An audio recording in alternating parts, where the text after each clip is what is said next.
Niin seuraava luokka onkin viivalla ja ajamassa välimittaan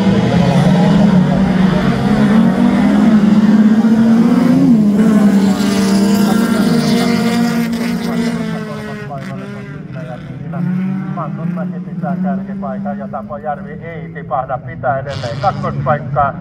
Ja kolmospaikalla on Svaanperi, nelospaikalla on Kulju ja Kuljun takana tulee Systtä. Ja kyllä virtaa Systäkin kyllä hakee ja sitten tulee numero 5 Ilmala.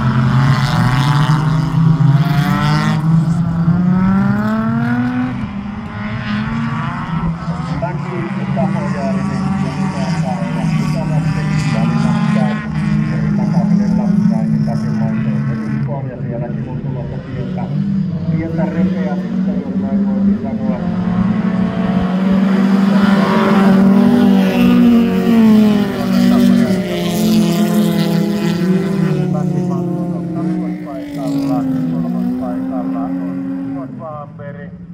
Ja nelospaikalla on Jere Kulju, Rami Systtä, hän on vitospaikalla ja kutospaikalla on Atte Ilmala.